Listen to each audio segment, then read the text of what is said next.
Hey all, Riley here, and behind me is our 2022 F250 that we've turned into a long-term overlanding rig. So today I thought I'd take a minute to walk you around it, show you the modifications that we've made, and discuss how it performs as an expedition style rig that we've lived in for about 3 months at a time throughout this year. Just looking at the truck, you'd think that it's pretty heavily modified, but in truth, it's not. We have the trimmer package, which is why the truck looks so substantial. And essentially that gives you a 2-inch lift from the factory. And you can see a little bit anyway, that there are different shocks in the front as well as different coils. And then in the back, you have a block under the leaf springs, as well as an overload spring. And some of the other additional benefits of the trimmer package are a 1-ton rear axle. So even though this is an F250, it has the exact same rear end as an F350. And then you also get an electric locking rear differential, front differential, higher breathing hoses, and a couple other off-road centered goodies. So that was the base that we decided to use for our overlanding build. This is our first full-size overlanding rig, and we wanted to have a really solid foundation, and the F250 trimmer really checked all those boxes for us. Since then, we've made a couple of tasteful, I think, additions that made this truly off-road capable and worthy of being lived in for a couple months at a time. So let's dive into those. Sticking with the exterior, you can see that we have some Anthem off-road Rogues. They are in a titanium finish, which you can see better on the back because, like a true YouTuber, I did not clean this thing before making this video. Around those are wrapped some slightly larger than factory Mickey Thompson Baja Boss all-terrains. These tires are phenomenal. They're quiet on-road, super capable off-road, kind of like a hybrid between an all-terrain and a mud terrain. Really aggressive sidewall, and these things just grip like crazy in any type of terrain. Factory running boards, which are nice. In front, we have a BMC light bar and push bar, because this thing is solid. It is mounted to where the tow hooks are mounted from the factory, so it is very solid. We have 2 rigid 6-inch amber spot pods. I actually have 2 more from BMC that I'm putting on before an upcoming event. Let's walk around. I can show you something else from BMC lighting, as you can see there. We also have these hitch bars from BMC, and these are awesome. They slide right into your factory hitch. They come with a wiring harness that you can run to your upfitter switches if you have them. And you can see here we have the optional Ignite in cap. Our particular truck did not come with the upfitter switches, so we are running our lights and other accessories through a trigger system, which is really nice because it comes with physical switches, but you can also operate them with your phone via Bluetooth. I have them wired up so that I can cut it off and protect the battery when we're not using them very frequently. So kind of using this as a fuse, but also as a switch to control the whole system. While we're in here, I'll just show you, we have the 7.3 liter V8, also known as the Godzilla engine.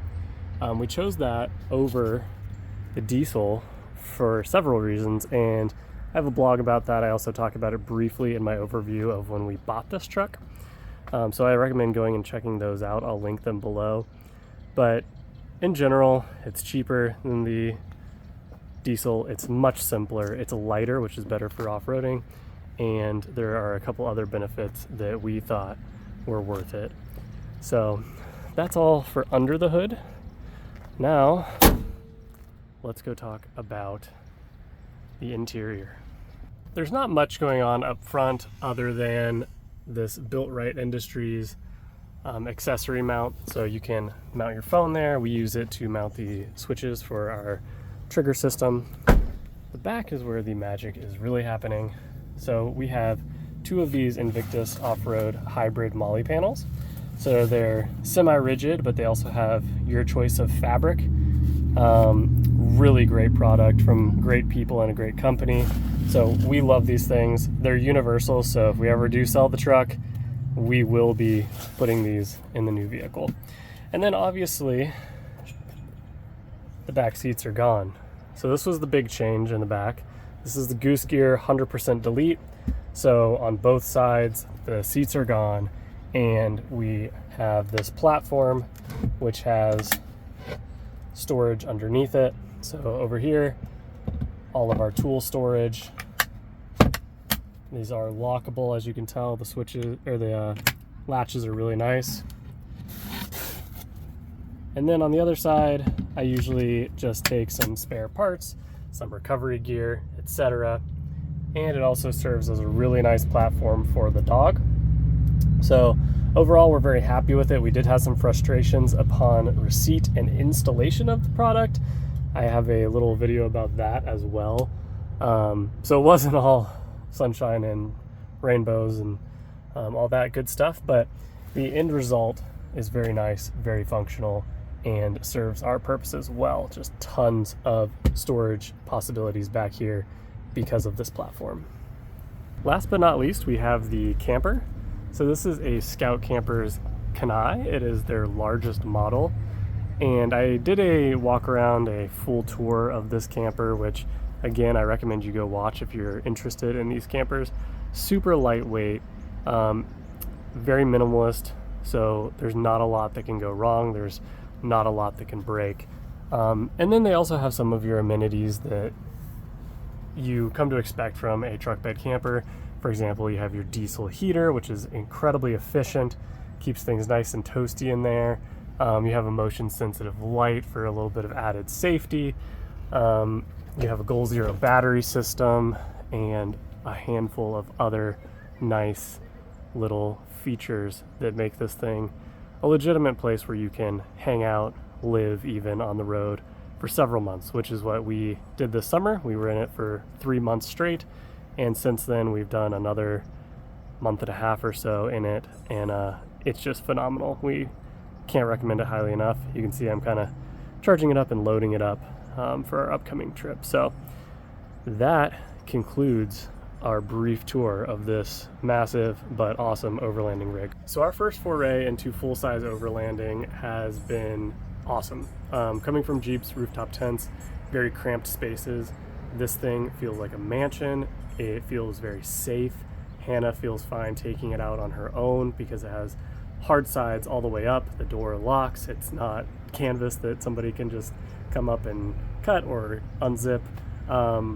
So the camper is awesome. The rig is incredibly capable off-road. I'm actually very surprised. Compared to a Jeep, obviously, it's big, it's cumbersome, but the stability of that long wheelbase and the comfort that comes with that when you're navigating rougher terrain, especially for extended periods of time, is severely underrated. Like, this is stock suspension, but that wheelbase and the weight of the truck really makes this thing comfortable and fun to drive off-road.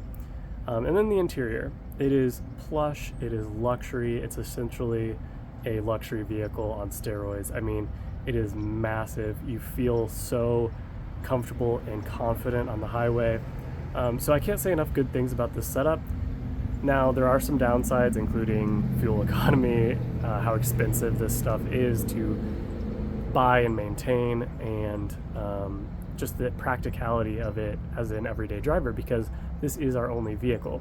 So that's really the main downside for us. Operation costs, you know, any vehicle like this, a Toyota Tacoma with an Alu cab, you know, you're going to be getting 13 miles per gallon, which is what we get in this. So you're accepting that fate if you go this route and embrace this lifestyle. But because it's our daily driver, it is a pain to go places, especially navigate downtown areas, find parking at restaurants or wherever you might be going. And that is the biggest drawback for us. It's a great vehicle. We love it and it is phenomenal for extended trips. But day-to-day driving, when we're not out on the road, leaves a lot to be desired. Now, if it was your second vehicle and it was purely for recreation, I couldn't recommend it highly enough. So overall, we're very happy. We love this rig, and we're excited to make some more memories in it. I hope you'll follow along, watch some of the other videos related to this, and stay tuned for more off-road vehicle content that is sure to come.